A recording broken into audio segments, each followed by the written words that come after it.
Hello, YouTube. I'm John, And I'm Chris. and this is Board Game Fellowship. Fellowship. Ooh, reverb. All right, John, Chris, what are we doing today? What You were going to ask me what we were doing today?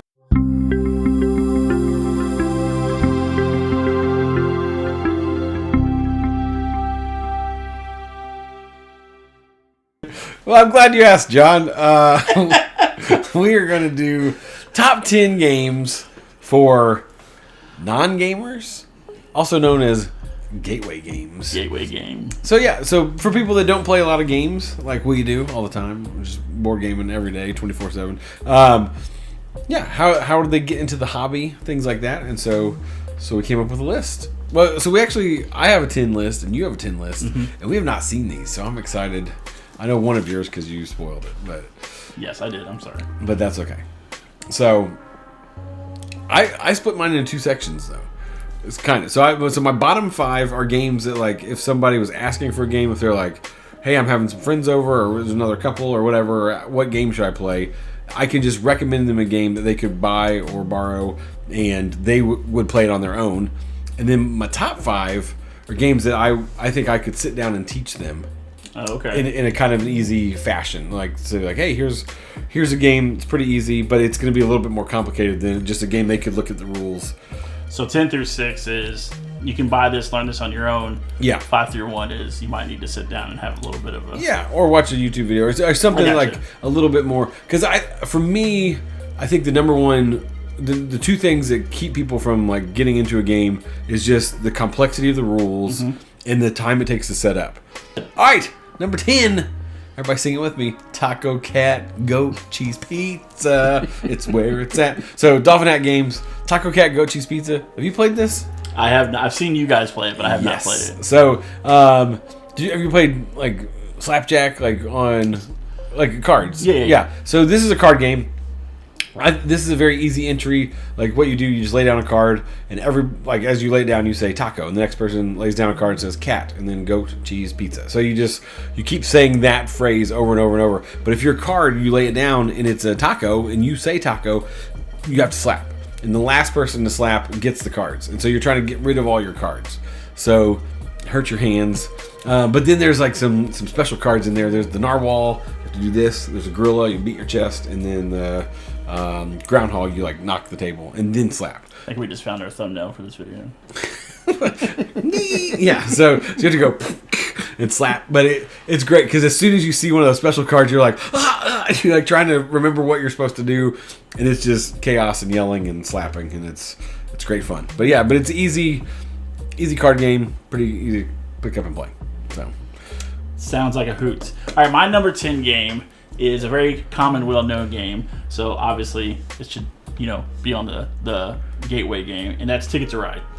Ticket to Ride, who's made by Days of Wonder. It's a fantastic, very simplistic game. 2 to 5 players. It's hand management. It's route building. You're completing contracts. There's not a lot to that game. Our 8-year-old, we bought the Ticket to Ride Junior. yeah. And she did so well at that, we tried regular Ticket to Ride, Oh. and she picked it up no problem. Okay. She had a little bit of trouble pointing out like where locations were. Yes. So For those of you who don't know, real quick, Ticket to Ride is you're trying to get from location A to location B, so like Los Angeles to New York, and you have to put your trains down in a complete pattern to complete that contract. But you have to be able to draw cards, build up your hand, get a set collection, so you can put down 3 green or whatever it is that's on the board. Very simple game, very easy to learn. yeah, I played the junior one with my son. He's 6, so he's reading a little bit, but like he probably couldn't read Sacramento. So it's like, yeah, so that like finding that balance. But he really liked that one, and so the easy one. Yeah, really fun Junior. game to introduce to people who are non-gamers. All right, number 9. This is on my top 10, actually. My top 10 of all time. Check that out. But it's just one. So this is one that's easy party game. My first couple are kind of party games things because so just one. You write down. Everybody is playing together. It's a co-op game, so that makes it fun as well. If you're playing with a group of people, everybody has a little board that they write down just one word to try to get the person that draws the card to guess the clue. So if the clue is shoe, you might write down Nike or something like that. But if there's anybody that has written down the same clue, those go away. So if you've got to kind of think outside of the box, but not too far, because then the person guessing won't guess it. And so you're trying to get, I think it's 13 cards. You're trying to complete those and get the person to guess it. Yeah, that game is a lot of fun. I always love it. I feel like when you play with more people, you have a higher chance of getting the same word. So I've played with like 5 or 6 people and had one clue. Because everybody said the same word, so they cancel each other out, and then I have to figure out what the word is based off of one word clue. So Repost Production is the one. That's really good. Fun game. Just one. All right. My number 9 is a Z-Man game, and it's Pandemic. I love Pandemic. This was the highest. This was the highest weighted game on my list on board game. It was a 2.4 weight, but so I feel like it's still. If there's non-gamers are watching this channel, what does that mean when you say the weight of the game? Sorry, so BGG, which is Board Game Geek, which is basically a giant library of all things board games. They have a weight content for each game, and basically 5's the max. So the lower that number is, the easier, more simple. It's a difficulty rating. It's a difficulty rating, yeah. So like your Gloomhavens and your Twilight Imperiums, they're going to be in the high 3s, 4s, near 5, and then your games, like the games on our list, should be on that lower scale. Until today, I always thought that was like how much the box weighed. I really did. I was like, when you're like the weight of the game, I was like, why does it matter how heavy it is? It's like, oh, this 5-pound game, I'm not gonna pick this up. I was like, man, that game has a lot of components. It weighs a lot. So, but yeah. So Pandemic. Pandemic, yeah. And quickly, a quick overview of Pandemic is it's about it's a co-op game. It's a group of people who are trying to stop the spread of diseases that are taking place. It's hand management. It's set collection. It's really cool. I love being the medic because the medic just runs around and takes all the disease cubes off the board. Very simple game to learn. Lots of strategy to it. It's tough. Yeah, it can be tough. Yeah, and I've played 2 seasons of the Legacies that are really good. We haven't finished season 0. If you're new to board gaming, don't jump into Legacy. But yeah, don't do the Legacy. But the regular Pandemic, that's one that my wife and I have played, and it is good. It's a very good. It's fun. And it's pretty tense too, because you're like, oh, I've got to go get rid of these diseases over here, but I can't get there in time. I feel like it's good because it's balanced so well, because it's one of those games to where it always comes down to the end. You're either going to get it or you're not going to get it. Really, really good game. Pandemic. Number 8, one of John's favorite games of all time, Muffin Time by Big Potato Games. John loves that Muffin Time. I played this game tonight with some middle school and high school students at church. They love it. It's a dumb game that will make you laugh, and it gets boring after a while for John. He doesn't know anything, but basically you start with 3 cards. You're trying to get your hand up to 10. There's 3 types of cards: action card, which you play it and everybody does an action. A trap card, so you set that down, and it might be like, hey, if somebody sings out loud, then you flip that over and you get to steal 3 of their cards. They have to discard or something, or somebody catches something you throw, they have to discard. And so you play those traps, and then people like, you ask them a question like, why are you asking me that? And then they don't answer. It's like, if they don't answer your question, you lose a card, but if they answer this, and so you just never know what's going to happen. And then there's just interrupt cards, so they can interrupt things. But it's really dumb. And it's funny. Like, it's just one of those games. It's very silly. We played it on our game day. If you haven't checked out that video, you should watch it. Yeah. And during that time that we did play, my daughter and I were on the same team. We were just kind of playing one person, and we had a card that basically said, if someone picks up the phone, if you call them, something happens. So we were calling everybody at the table, and nobody was answering. But you're invested in the game. Yeah, I very critical on the game, but it is fun. It's one of those games too that every time I've played it with somebody goes out and buys it the next day, because they're like, oh, that was so fun, and they were like, I'm gonna buy that game. And so so Muffin Time, check it out, it's great. Number 8, Space Cowboys game, Splendor. I love Splendor. It is a drafting, contract, hand management type game. Basically, you have multiple rows of cards out that people can buy, but you have to get these gems, these different colored gems, and once you get up, like for example, this particular card worth so many points, it takes 2 red gems and 1 green gem or something like that. So you're trying to get that in your set and in your collection, so that way you can purchase it. And then when you purchase that card, let's say it's a red card, now you have a permanent red gem in your collection, and you just slowly build up this engine to where you can buy harder and harder cards. It's an engine builder. Yeah. It's an engine builder, yeah. It's an engine builder because you're building this engine to like make more stuff happen, and so that's a type of game. Maybe you've heard of that before or not, but you're like, oh, an engine builder. I like engine building games because you're like getting more and more powerful as the game goes on. There's also a Marvel edition, so if you want to theme it and play a Marvel version of it. I'm surprised I haven't played that one yet or bought it, but it's I've heard it's really good. All right, number 7. All right, this is one of my favorite games that my wife and I play. It was, well, actually, there's a set of them. It's called the Exit Games by Cosmos. You might have been the one that I think you gave me one. Yeah. To it. And so basically, it's an escape room in a box. The downside of these are their one-time use, and so it might be $15. You can find them sometimes on sale, different places. But I think of it like if we're gonna go to a movie, it's about the same amount of time. About 2 to 3 hours sometimes in the games. It depends. There's like varying difficulties, all this stuff. There's a lot of different themes. Like, I know there's a Lord of the Rings one. There's a Murder on the Orient Express. There's a Sherlock Holmes one. They're even like introduced some puzzle ones. Like there's a whole bunch. So the Abandoned Cabin, I think that's a good starting place for them. But you can look. There's so many of them now, and yeah. So basically, you have like a little circle thing that like it's got different markings on it, and so you're solving little puzzles as you go, and then you have to line up the thing to see if you get the next card or whatever. It tells you, oh, draw this card. You draw it, and it's like, oh, you opened the box, so now you got to do this, and they give you more things as you go along. They're super creative. We've played a whole bunch of them, and they don't ever use the same like gimmicks and stuff like that. Sometimes it's things on the box. Sometimes there's things like they're just little secret things hidden everywhere. It's great, easy to play. You can play with a couple people, but 2 players for me it's a good number. How long do they normally last?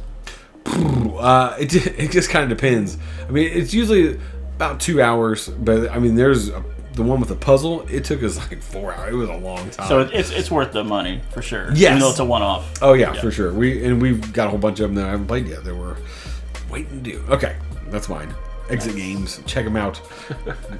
All right, my number 7 game is Azul, and it's by Next Move Games, and it is. Have you played Azul? I think so. It's a tile placement game, and basically what you're doing is it's an open drafting game. So you have a collection of tiles out there, and you're trying to build up your player board with these tiles. So, but everybody can pull from the same thing. Pull them in. You're filling up your own player board, and you get points based on that. It's really fun. I'm not big on abstract type games, but when I first played this one, which someone recommended it to me, Kelly and I just loved it. We played it nonstop for a very long time, bought all the expansions for it and stuff like that. It's really fun. It's a very attractive game, if that makes sense. 'Cause is it the stained glass windows? Yeah, well, that's one of the expansions for it, yeah. Okay. I feel like I have played this, but it's been a long time. Yeah. But it's really good. It's if you like drafting games, for sure, it's really fun because you're pulling tiles from a bag. You don't know what's going to come out, and you have a set limited number of tiles you can pull from. So sometimes like you're trying to go for something, you hope someone doesn't grab it before you get it. Really, really, really fun game. Really simple to learn, but a lot of strategy to it. So I think it's a really good entry level game for people to play if they're getting into the hobby. All right, number 6.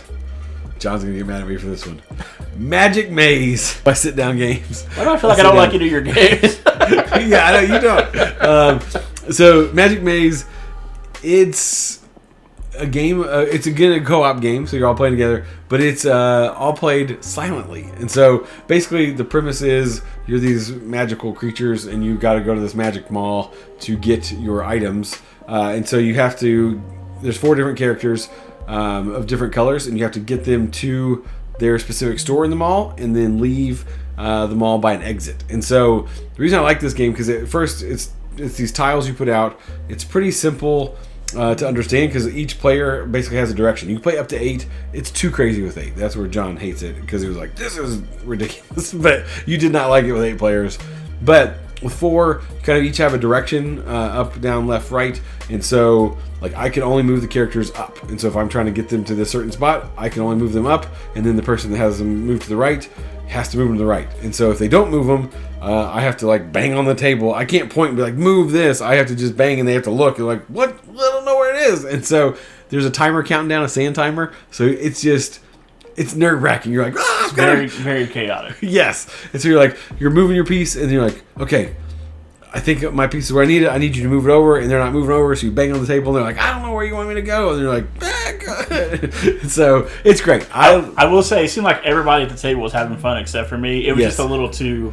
It was a little too chaotic. Like I had to go get Tylenol or something when that game was over. You also had a bad headache, yeah. Yeah. Or maybe that game gave you a headache. Yeah, I think don't it know. was the game, But nobody's talking during it, so we weren't screaming. I was talking about everybody's beating the table and pointed.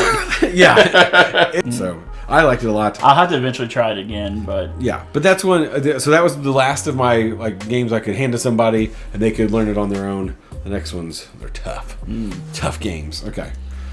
Okay, my number 6 is another tile placement game, and it's King Domino. Oh, have you ever played King Domino? Yeah, after we played it, I went and bought it. Yeah, okay. I like King Domino. I couldn't remember if we played it before or not. We love King Domino. It's a very simple game. It's a drafting again tile placement game where you have a castle and you're trying to build out in a 5x5 grid, basically your kingdom, and you score things off different types of land. I believe there's crowns on the tiles, and by types of lands that are connected to each other, you score different ways. The turn orders different each round. It's a really simple game. We even bought Queen Domino and all the expansions after that, which adds a little bit more mechanic to it, and a little more. Start with King Domino though. Yes, 100% start with King Domino.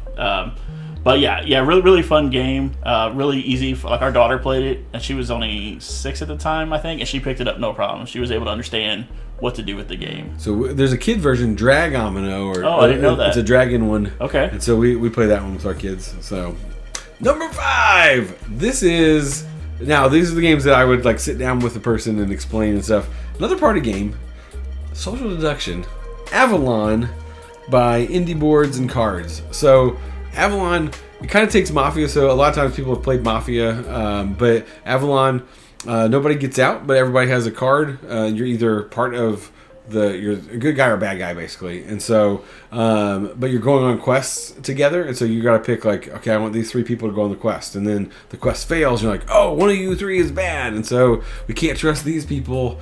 And then you're like, no, but I'm a good person. And so it's a lot of lying. If you're good at lying, you'll love this game. Such a good game. I like social deduction games. This one's good. It's pretty easy to learn. Good guys, bad guys, and it's King Arthur's court. Mm-hmm.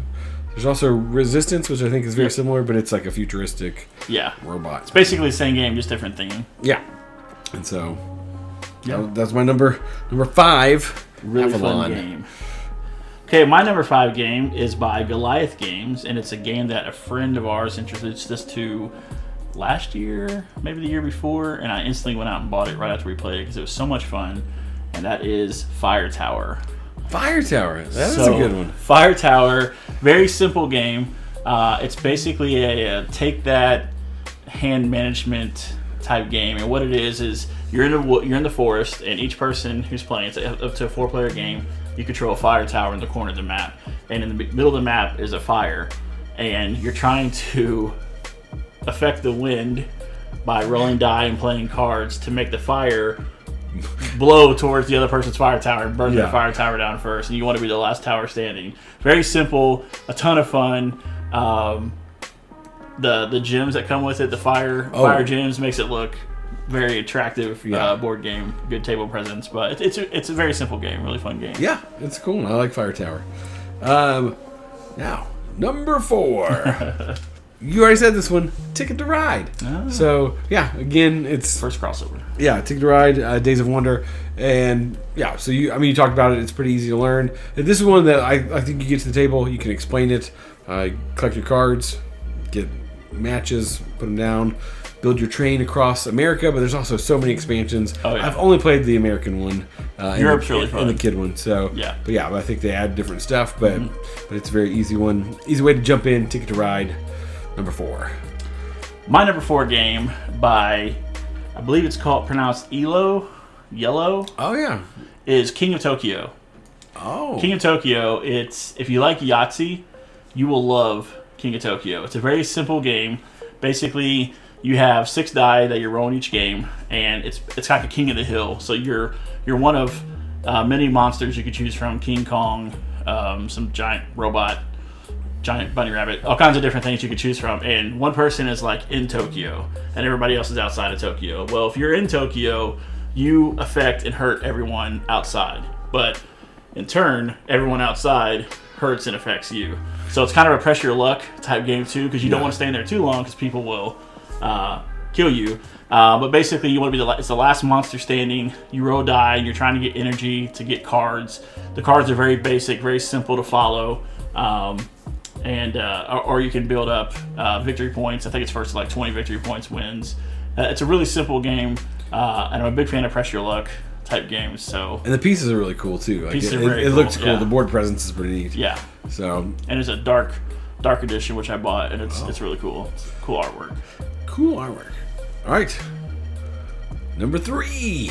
This is Sushi Go Party by Gamewright. So, have you ever played the Sushi Go games? I have not. So Sushi Go, it's a card drafting game. So what that means is everybody around the table has a certain amount of cards, and you pick one of those cards, and you pass it to the next person, and then the person to your right hands you their cards, and you have to pick one from that. And so you may look at the cards and be like, oh, I want all these cards, but you can only take one, and then you hope that it might come back around to you or not. But yeah, so basically what you're trying to do in the game, the party edition, it can play up to 8 players, and it's got a lot of variety, so you can play different versions of it or different varieties. But you're trying to make the best bento box. So sushi, it's got a little salad in it, it's got different types of sushi, all this stuff. It's a lot of fun.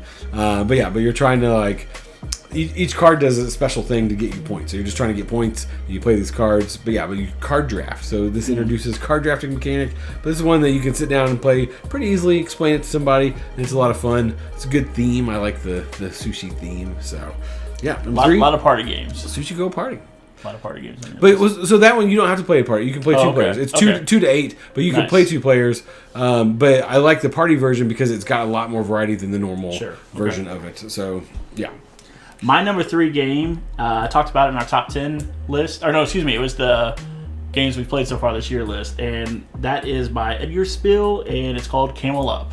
Camel Up is a racing game.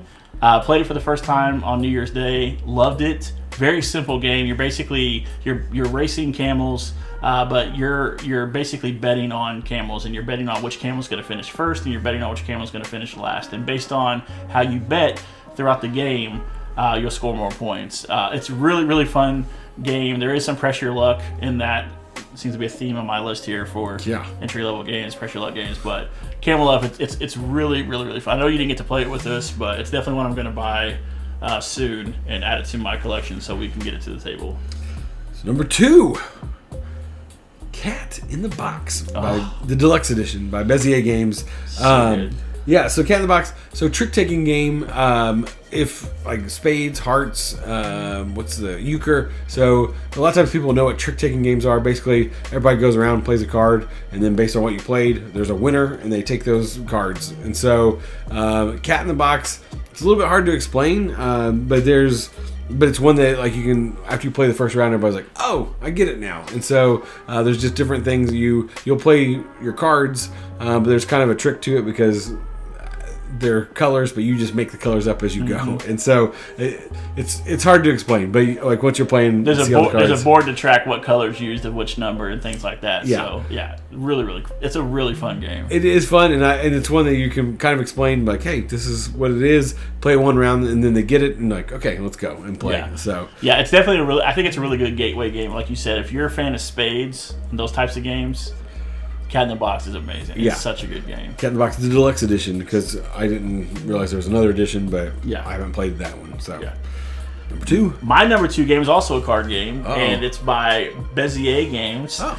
And it's Silver. Oh, I thought you were going to say Cat in the Box. I'm like, wait, the same one. Silver is such a fun game. It's a 2 to 4 memory hand management game, and basically in a nutshell, you have a village. It's the 5 or 6 cards you put down in front of you. I can't remember the top of my head right now, and you have to remember what those numbers are. But throughout the game, you're going to be getting other cards that will affect your village or affect your opponent's village, and sometimes it can mix it up. So even if you memorize where your cards are, may not matter anyway. But anyway, so you're trying to get your village down to the lowest number, and then when everyone reveals their village at the end of the game, whoever has the smallest number wins. Very simple game. I kickstarted my first Kickstarter, which is the new Iron Fang coming up in November. But yeah, it's my wife and I love it, and it's just a really, really fun game. All right, number 1. But the number 1 game for non-gamers that's a gateway game for me, Quacks of Quedlinburg by North Star Games. Interesting. So it is a pressure luck game, and basically you have you're these guys that are making a fake potion, like the snake oil or whatever. So you've got a pot in front of you, and you're trying to add stuff to your elixir to make a great elixir. And then there's white chips in the bag that if you get more than 8 points of them, then your pot explodes. And so basically the more ingredients you add, the more points you get, and so those points you use to buy more ingredients for your potion, so the next time. So you've got a little bag, you're drawing out hoping that it's something good. It's a pressure luck game, so you like those pressure luck games. It's a great game. Yeah, played it last week with somebody new, and it was very easy to explain. It's about 10-minute explanation, pretty easy setup, and so I think that's good, and it looks really fun, and it's a fun game. I really like it. So yeah, that's my number 1 game, Quacks of Quedlinburg. Quacks of Quedlinburg. Quacks. My number 1 game of all time for gateway games and all time is Risk. Are you serious? Yeah. If you watched our top games of all time, which is the first video we put out, you'll know that Risk is my favorite game of all time. And I know it's classic, I know it's old school, but it's simple. There's a lot of strategy to it. There's area control, dice rolling, set collection to turn in to get more troops and armies. Everybody knows what Risk is. Even if you're not a non-board gamer, you probably know what Risk is. You probably heard bad things about it. Don't listen to any of them. It's an amazing game. It does take a while, but it's a very simple, strategic game. Like, you're trying to take over the world. You're trying to take everyone out. It's a take-that game. Alliances are made and broken. Fantastic game. People get mad. I don't get mad. People leave. Rage quit. No, I do enjoy Risk.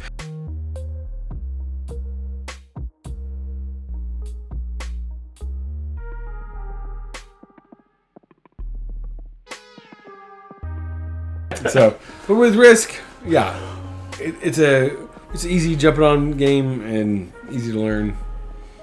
Hard to master. I lose at Risk all the time. Such a great game. Such a great game. Yeah. Well, that's my top 10 and your top 10. Our top, so 20. You have 20 games right now. 20. If you're not used to playing games or whatever, go out, check out some of these games, play them. Find a friend that plays board games, get them to teach you one of these, because these are easy games to learn, jump in.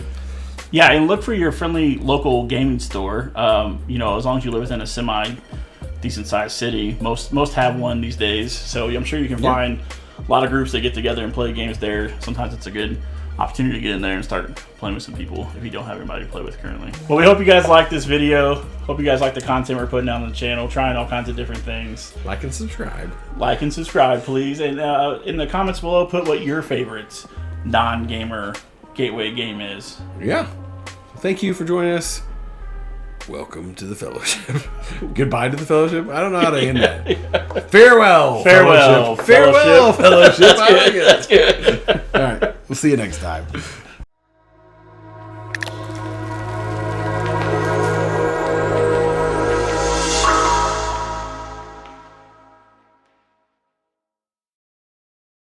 And if you're wondering why the quality changed in that last little segment, it's because the camera battery died on the fancy camera. Hey, we're back to iPhone. We're still learning. We're still learning. We moved up to DSLR this week, and now we're back to iPhone. A lot of technical difficulties making this video, so if this gets there, just be glad. Know that John did a lot of work editing it because it was a disaster.